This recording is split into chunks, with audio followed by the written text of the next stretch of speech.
Psychedelics totally make different humans see the same things. It's like, wow, it's almost like the same drugs heal or harm different humans in the same way.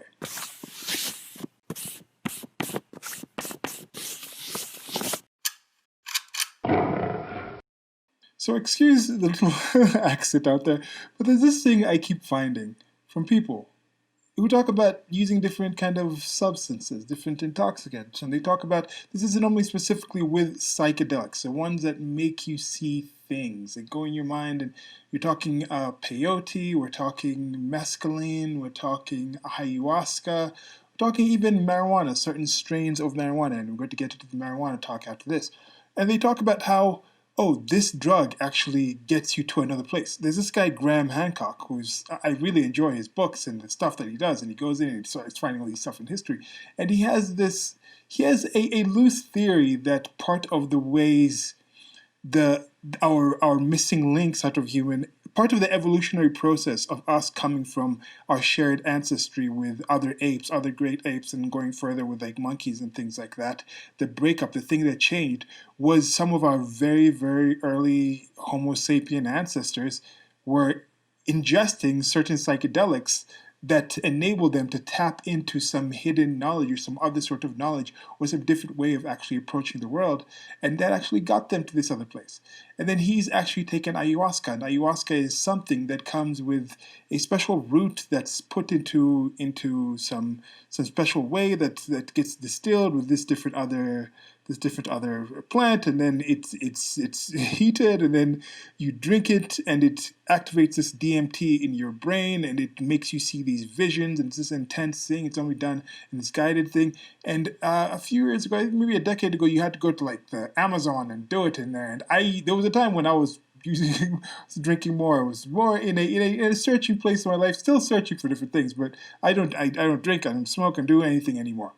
But there was a time I was thinking, like, if I'm going to do this, I want to do this ayahuasca. I was interested in trying different things and thinking, if you actually do this, if I do this, I want to go to the actual Amazon and do it with them. But then now it's spread. Now there's people doing ayahuasca all over the world.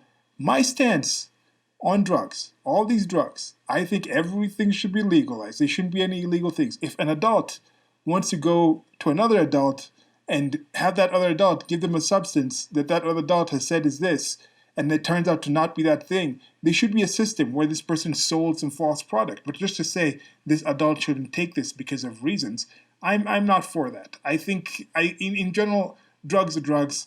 Some heal people, some don't. Some regular food, someone's lactose intolerant, you sell them milk and the milk kind of harms them. They could probably get into some things. Some people just eat seafood and they break out in hives and their throat closes up and things like that and they die from that. So you're going to make seafood illegal? No. We're not going to do that. Alcohol itself, a lot of people die from alcohol. Should we make that illegal? Or you have the age. So maybe you have an age type of thing or something. But in general, for adults, I have no problem with it. I don't take them. There's many people who are doing certain jobs and things. If I knew they were on it at that time, even if they just do it, I might rather go to somebody else who doesn't because I think there's some negative effects. But I'm not one to just be like against. So that's my stance on it.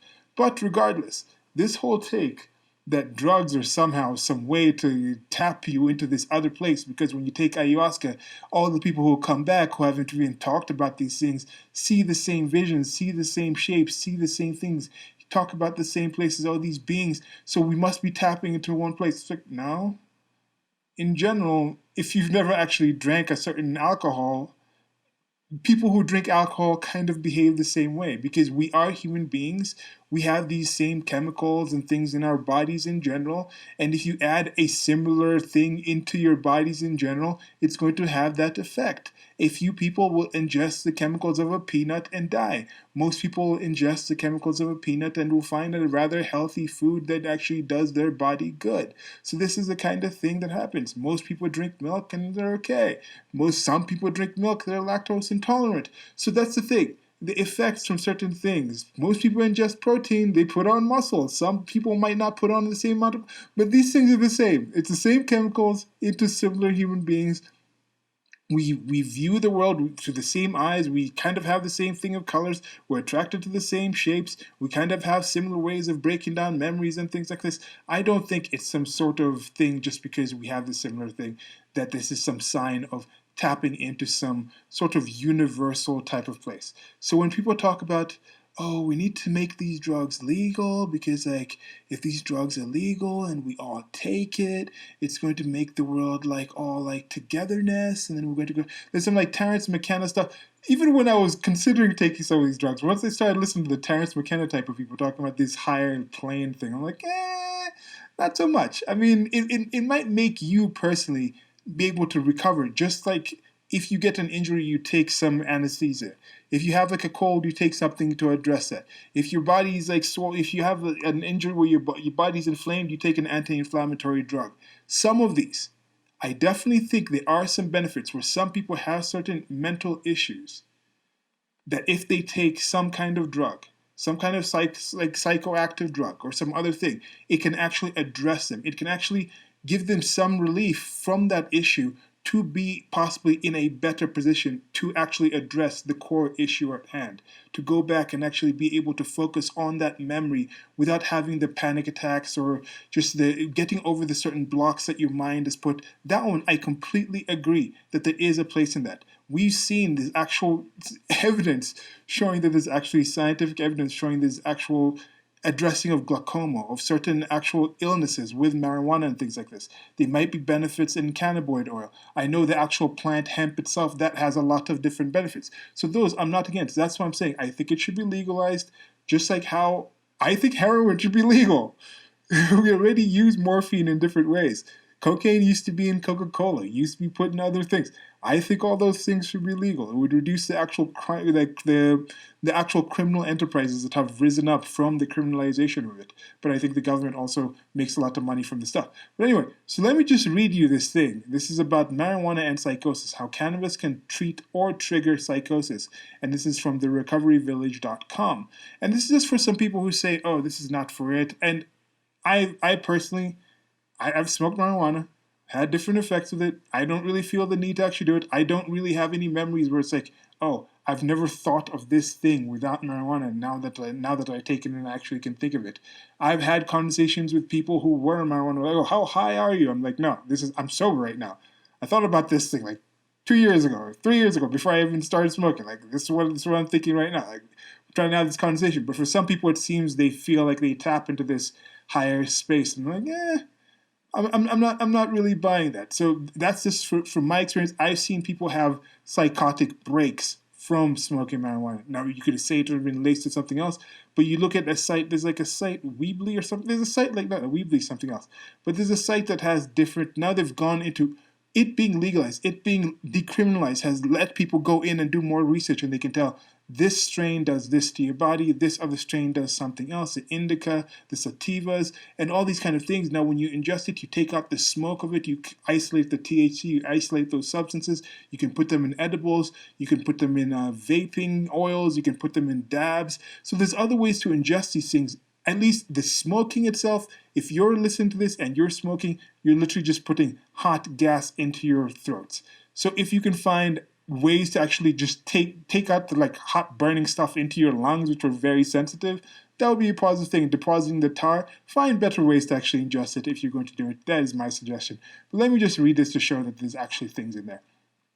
Marijuana-induced psychosis remains unknown to most people. Psychosis is a mental health condition that occurs when someone begins to lose touch with reality and experiences visual and auditory hallucinations and delusions.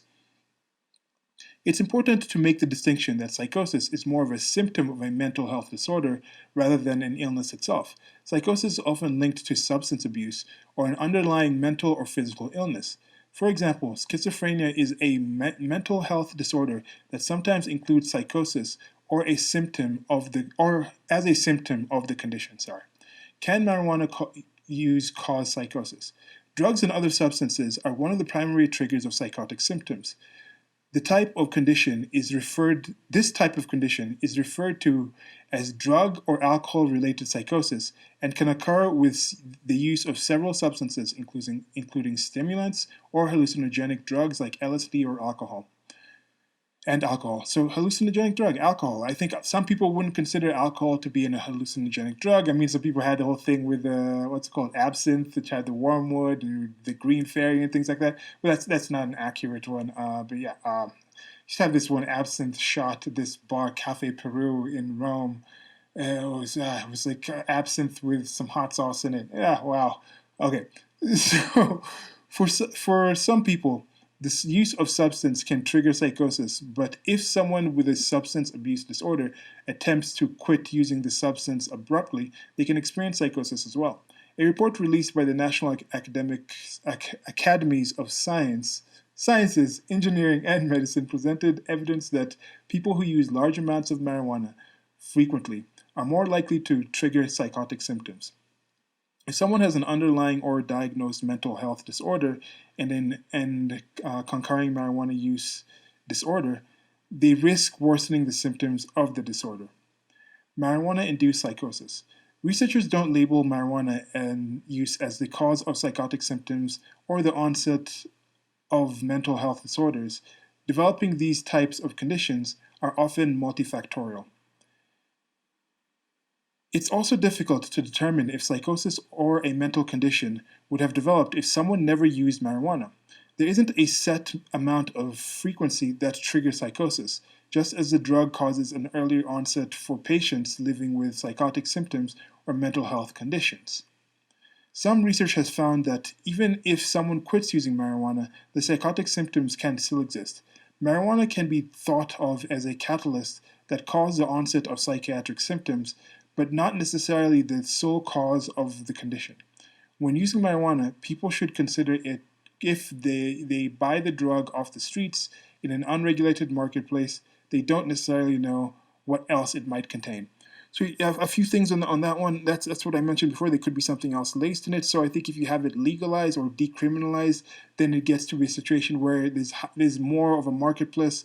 It's more open. If somebody does actually sell you false product or something that's harmful, you can talk to other people. You can just spread it around. Even if you just have a website where you can go around talking like, don't buy from this person. You don't have to go all the way to like the courts and have that involved. But just that whole situation comes in there where there's actually more of an open market. You get a better product for everyone involved in it. And another thing, the thing I've mentioned, some people say, oh, ever since I did this drug, now I'm a better person. Without this, I wouldn't have done this. This is now how I think this way. But that's a hard thing to do because you don't have an alternate reality you that somehow tried other ways that don't include that drug in order to address that issue. Or there isn't an alternate reality you that might have been able to be a lot more capable. This is one thing they say to musicians and performers and artists. Oh, this artist was able to create this because of this drug. But maybe if they never actually took that drug, they would have been able to create other things that might be greater or more entertaining or in a different field entirely. Or maybe if they didn't have the situation that they had in their childhood or their development in general that created a situation where they felt the need to take a drug to address that issue, they might have gone on to do something much greater and in different places. So it's hard to talk about these things and these points. And then sometimes you take some of these substances and they could actually change your mind in a certain way where in a trip or in some experience, you see or do something that sticks in your mind and alters something about your personality and your brain chemistry that could last longer. So you don't know. There isn't a non-drug taking you once you've taken this thing. So it's hard to kind of discuss some of these things. Okay. Symptoms of marijuana psychosis. When people experience acute intoxication from marijuana symptoms, when people experience acute intoxication from marijuana symptoms, can include feeling separated from reality and experiencing visual or auditory hallucinations and delusions. The short-term effects of marijuana will usually disappear a few hours after using the drug, but for some people, the delusions and psychotic symptoms may last for up to a week, month, or year. In addition to hallucinations and delusions, symptoms that may accompany psychosis include depression, sleep problems, and anxiety. Psychosis caused by synthetic cannabis spice. Synthetic cannabis, referred to as K2/spice, is typically made of a mixture of two or one compounds.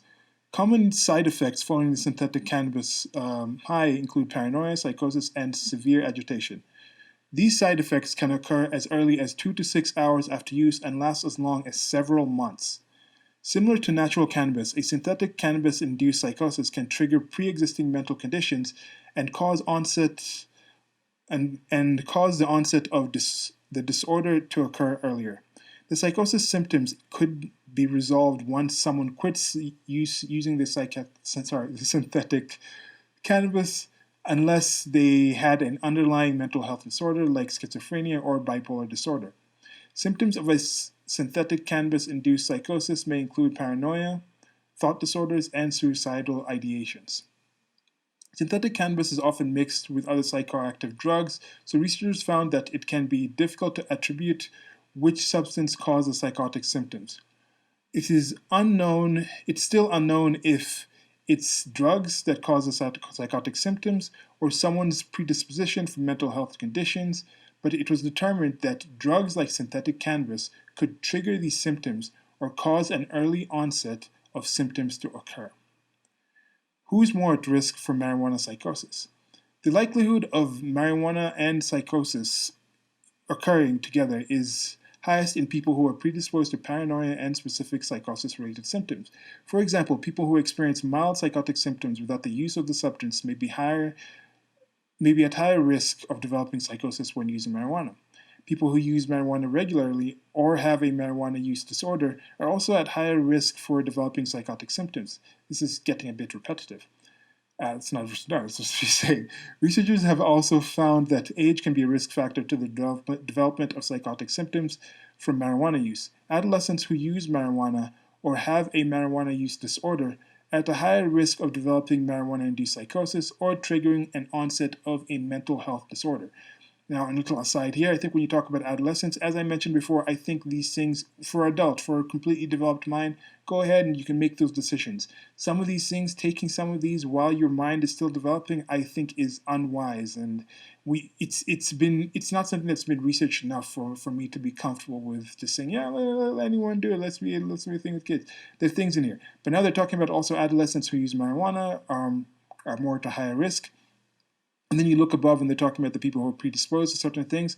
I think there would also be a correlation between the adolescents who use marijuana and having an adverse childhood. Can marijuana help treat psychosis? The suggestion that the same substance that triggers psychotic symptoms could also help treat the mental condition seems redundant. However, a study by the King's College London found that one of the major chemical compounds in marijuana plant, cannabidiol, works, which is the CBD oil, the CBD itself, works in opposition to the plant's other ingredients. Tetrahydrocannabinol, which is tetrahydrocannabinol, which is the THC. While THC is what causes someone to get high after marijuana use and is a significant risk factor for marijuana psychosis and other mental health disorders, CBD reportedly reduced abnormal brain activity in people with psychotic symptoms. Researchers are conducting more studies using CBD oil with the hopes of using it as an antipsychotic treatment. Another promising characteristic of CBD is that it's not psychoactive and is known to cause dependence, and is not known to cause dependence or addiction. In the United States, CBD oil is licensed for treating rare epilepsy cases in children. I think I had some epileptic fits when I was a kid, and as I mentioned, with pretty much all these other drugs, they actually come from natural things. Most things you ingest yourself it's just natural things. We're not making up any new substances. We're combining chemicals and things like that already exist, but we haven't invented any new elements. So when you do this, it's the plant. And when people talk about, we just need these biochemical companies are hiding these secret treatments, they're not. They just haven't found the stuff yet. They haven't isolated the stuff yet. So let's get the studies and see what's in there. And the people who say there's no actual addiction to marijuana, you're wrong. People are addicted to marijuana. And I said, the smoking is not the best way to do it. This guy buying stuff from some dealer in some back alley somewhere. There's no back alley stuff happens anymore. But that's not the best way to do these things. There's ways to understand if something has more CBD versus THC, you're going to have a different effect. If something has less THC versus more CBD, sorry, or the other way around, more THC versus less CBD, you're going to have a different effect. Some people are looking more for the high, some people are looking more for the actual treatment part. So let's actually study this and see what's in there. Treatment options for marijuana psychosis. How much more do we got here? So we're getting to the end here. The best treatment option for marijuana-induced psychosis is abstinence. It can be difficult to quit using marijuana for people who have a marijuana use disorder or have used the drug for an extended period. Getting addiction treatment at a rehab facility can be a useful treatment option for psychosis and a marijuana use disorder. The first step for treating marijuana psychosis is to go through detoxification to rid the body of the toxins from marijuana. Abstaining from marijuana use typically resolves most cases of marijuana-induced psychosis. However, if psychotic symptoms persist, treatment providers may choose to use medications to manage these symptoms. It's essential to medically detox at a treatment facility to avoid the discomfort and dangerous side effects of withdrawal. After detox completes, the patient may enter an inpatient or outpatient program depending on the severity of their addiction. The severity of their psychotic symptoms may also determine the type of treatment plan that the rehab facility creates. A patient's treatment plan will likely consist of a type of therapy and medication to manage the psychotic symptoms. The kind of therapy a clinician chooses is determined by the patient's mental health disorder, overall health, social needs, recovery goals, and potential threats to sobriety. In addition to therapy treatment, patients may also be prescribed medications to manage psychotic symptoms they're experiencing. The type of medications prescribed includes antipsychotic medications like Abilify and Zyprexa, antidepressants like Prozac or Zoloft, and anti-anxiety medications like Paxil and Celexa. Key points: cannabis and psychosis. Some relevant facts to remember about psychosis and marijuana include: people who use marijuana frequently and in large amounts are more likely to trigger psychotic symptoms. If someone has an underlying diagnosed mental health disorder or co-occurring marijuana use disorder, they risk worsening their symptoms by using marijuana. The effects of a marijuana intoxication will usually disappear a few hours after using the drug, but for some people, these delusions and psychotic symptoms may last up to a week, month, or year. Similar to natural cannabis, a synthetic cannabis-induced psychosis can trigger pre-existing mental conditions and cause the onset of the disorder to occur earlier. Adolescents who use marijuana or have a marijuana use disorder are at a higher risk of developing marijuana-induced psychosis or triggering an onset of mental health disorder. Getting addiction treatment at a rehab facility can give someone a higher chance for effective treatment of the psychosis and marijuana use disorder. If you or someone you know, that's the end of the points. If you or someone you know struggles with a substance abuse disorder and psychotic symptoms, help is available at the Recovery Village. A trademark sign or an R. A team of professionals can design an individualized treatment plan to address your specific disorder. So there's some sources here. Pot can trigger psychotic symptoms by npr.org by Shane Angus. Cannabis extract to provide new class of treatment psychosis. Matthew King's Alex. Roberto A. General. First episode of synthetic cannabinoid-induced psychosis in young adults, successfully managed with hospitalization and risperidone. It sounds like the thing that's being used to fight the pandemic virus thing. Cannabis and psychosis neurobiology from National Center of Biological Institute and at NIH. I don't know.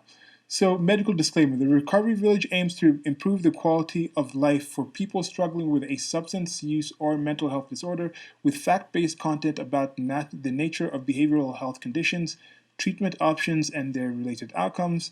We publish material that's researched, cited, edited, and reviewed by licensed medical professionals. The information we provide is not intended to be a substitute for professional medical advice, diagnosis, or treatment. It should not be used in place of the advice your physician or other qualified healthcare provider.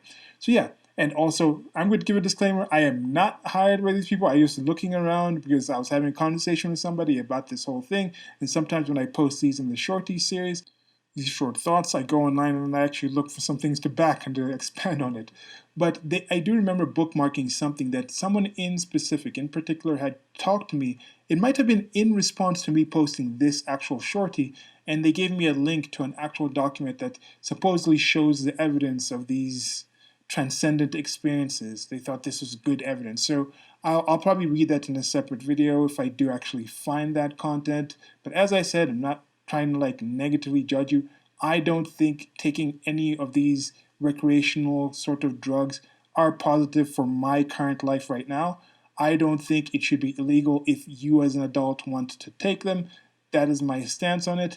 I don't think there's any evidence that if you're just in general a healthy person, mentally comfortable and whatnot, that you have to take this, like there's some kind of special benefit to this that would raise the human race into the human species into this higher point of kumbaya and knowledge and future kind of I don't believe any of that. If it's something that you feel this is like just having a drink, having a beer here and there, having some time to relax, or I have this small injury that this somehow helps, have at it. So that's it for now. This is part of my shorty series. I might put this in the read instead because I end up reading a whole long thing. But anyway, so like, share, and subscribe. Thank you for taking your time here. Hope you're not offended. Even if you are, I don't really care because that was definitely not my intention. I'm just trying to read stuff and share my actual thoughts on topics. I'm glad if you personally have, that's another question, if you have actual evidence, more evidence, or even just anecdotal, or something that you personally feel it goes against my whole stance against this actually being some kind of transcendental type of thing. Let me know. Let me know in the comment section. Give me some links. I might check them out, or just tell me your personal stories where you feel that maybe taking marijuana or some LSD or ayahuasca or something else, just the drug itself, even if it's the drug, the substance, and the experience around it, because I think also the experience around you taking, if you actually went to the Amazon, you were walking and you were with some shamans, and you met these people and you were in the woods, and that whole experience is also part of the whole thing that could actually affect your life in a different way, that even if you did that without the actual ayahuasca, you might have still actually gotten something positive out of your life. Well, anyway, that's it for now. Goodbye.